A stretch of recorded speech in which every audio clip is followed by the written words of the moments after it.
Vamos conversar, assim, de uma coisa que eu achei impressionante, né, na tua vida.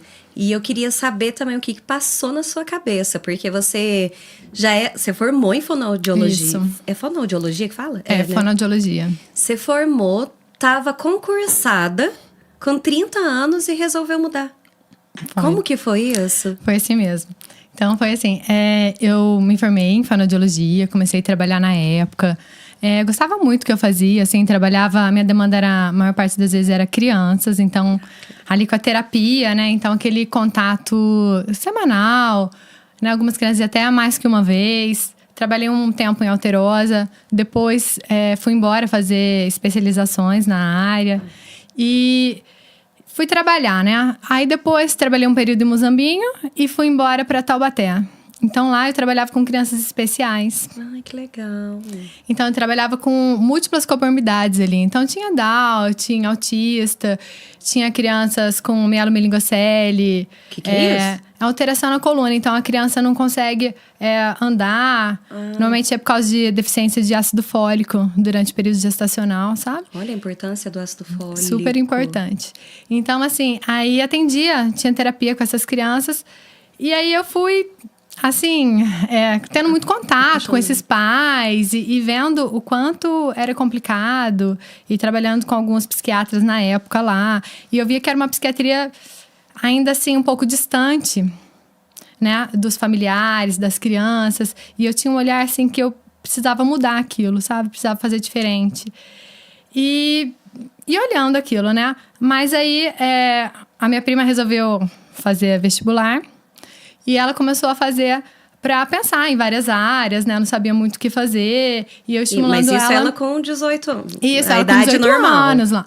E eu falando, faz medicina, porque a carreira do terapeuta tá muito difícil. Então, antigamente era muito complicado, né? Hoje em dia você tem um outro olhar pro terapeuta, né? Hoje em dia os terapeutas estão aí, trabalhando bastante com autista, principalmente, né? Hoje em dia.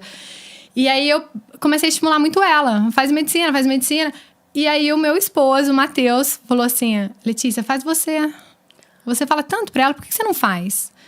E eu nunca tinha pensado em fazer medicina. Isso nunca passou na minha cabeça. E aí ele começou a falar: faz você tá falando pra ela fazer tanto. Ali, né? E aí eu fiquei naquela: será que eu faço? Será que não? Né? Tô estabilizada já, tô, né, num outro ritmo já. Tô aí um tempão longe da história, da física, da química. Né? Tudo muito distante, né? E a gente esquece tudo, não adianta, né? Então, assim, eu tava em outro ritmo. E aí, eu comecei a pensar sobre aquilo. Falei, então vou estudar, né? Aí, comecei a estudar sozinha. Lógico que não dei conta, né? Porque sozinha é muito difícil, trabalhando. Não parei de trabalhar. Então, eu trabalhava ali 6 horas por dia. E tentava estudar, não tava dando certo. Ele falou, vai pro cursinho. Então, ele foi, assim, meu maior motivador ali. Ai, que lindo. Ó, Matheus. Tá vendo, Matheus? Ele foi essencial. Lindo. Então, assim, aí eu comecei a fazer cursinho. Mas eu trabalhava o dia inteiro e ia pro cursinho à noite. Nossa. E não dava conta, né? Lógico que não dava. E aí eu não contei pra ninguém que eu tava estudando. Porque eu achei que muitas pessoas iam, assim... falar, por que você tá fazendo? Tá estabilizado. Você não vai conseguir, a medicina é muito concorrido. Então, eu não contei pra ninguém. E aí, eu fui. Aí, no outro ano, eu inverti. Eu comecei a estudar, ia no cursinho, parte da manhã inteira. E aí, de tarde, eu saía correndo, nem almoçava. Comia um pão no meio do caminho, dirigindo. Ia trabalhava até 8, 9 horas da noite. E aí, se faltava algum paciente, alguma coisa, eu estudava. Deixava a apostila ali na gaveta. Falta um paciente, eu pegava e estudava. Olha. E foi assim. E aí, graças a Deus, chegou o final do ano, eu consegui passar. Eu passei em 5 faculdades de medicina. Então, assim, eu pude escolher, tive o privilégio de escolher ficar na cidade que eu morava. E que já estava trabalhando, né? Que já estava trabalhando, mas aí eu tive que... como que você ia fazendo? Parar, né? Aí eu tive que eu parar. acho que as pessoas, às vezes, até romantizam muito esse esforço da gente. Mas é muito difícil, né? É muito esforço. Você ter que... Olha só tudo que você teve que fazer, sabe? Cada segundinho ali contava pra você estudar. Eu tinha que, nos intervalos, né? Às vezes tinha um horário que a gente tinha pra tomar um café da tarde. Eu nunca ia pro café da tarde. Então, eu ficava estudando, E chegava alguém e escondia a apostila. Porque eu não queria, sabe, compartilhar nesse momento com ninguém. E aí, depois, quando eu fui aprovada... Aí, eu fui compartilhar com todo mundo. Olha, eu passei e vou começar tudo de novo. E você tava com 30 anos. Com 30 anos. E ainda nesse meio tempo, nesse ano do cursinho e prestando vestibular, foi o ano que eu casei. Então, eu tive que organizar todo o casamento, todo o evento. Você é louca. Então, foi muita coisa, né? Uhum. Assim, ao mesmo tempo. Mas eu acho que isso que me motivou a correr atrás. Eu acho que quando a gente tem muitas coisas, a gente dá mais conta do que se a gente ficar em casa sem fazer nada. A gente encaixa cada minutinho ali, né? E aí você entrou em medicina e pra ajudar se tornou mãe no meio da Isso. faculdade, né? Aí, no meio da faculdade, eu planejei a gestação. Porque eu falei, nossa, tô ficando mais velha, né? E tô ficando uma mãe idosa aqui, né? Então, preciso engravidar. E aí, a gente planejou. E aí, no 4º ano, eu engravidei. Que eu queria engravidar antes do internato, né? Então, o Felipe nasceu em setembro. E eu tive, assim, uns 30 dias em casa. Só que daí eu tinha que ficar fazendo trabalho. Então, estudando para as provas. Porque eu tinha as provas finais do semestre, né? Então, eu não tive licença maternidade. Isso não foi presente na minha vida. Então, eu estudando com ele no colo. Mas você conseguiu ficar em casa? Eu fiquei 30 dias em casa. Os professores, assim, tipo... Se facilitaram? Não. Não. Não, ninguém facilitou, né?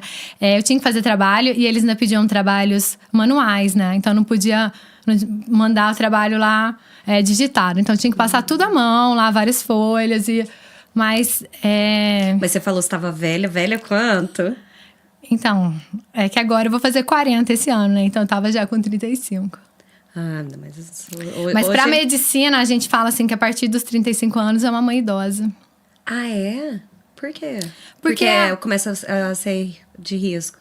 Porque os ciscos são diferentes, né? Os ovos já estão, né? Ah, você fala isso mais de mãe velhos. idosa por conta da medicina, Da né? medicina. Eu falei assim, meu Deus, eu não sou idosa. Ela tá quase falando que eu sou idosa, eu não sou. Pra medicina. Pra Ah, medicina, tá. a partir dos 35 anos, aumenta os riscos, né? De comorbidades, né? Então, eu ia na aula de genética, aula de embriologia. E os Aí professores aquilo começou a ficar falavam na tua muito, cabeça. né? Então, a pressão era muito grande. Então, eu falei, não, é agora que vai ser. Vai ser no rolo mesmo. E foi, graças a Deus, veio um menino saudável. Assim, minha realização. Ai, ele é tão lindo, né? Os cabelinhos cacheadinhos, eu sou apaixonada. É minha realização. Então, assim, eu vi que ele ia fazer parte daquilo tudo naquele momento mesmo. E deu super certo. No internato, com os plantões. O Matheus me ajudava muito. Ficava com ele, passava a noite, né, com ele. Ai, que bom. Isso que é importante, né? Ter uma rede de... Não rede, né? Porque você tava em Taubaté só vocês dois. Só nós dois. Mas mesmo assim tinha alguém ali pra te ajudar, né? Porque é uma coisa que a gente fala muito na maternidade aqui. Porque fica muito a cargo da mãe e a gente entende. Graças a Deus, esse olhar tá mudando hoje em dia. Porque se não tiver alguém ali pra ajudar, meu Deus, não sei como as mães antigamente faziam.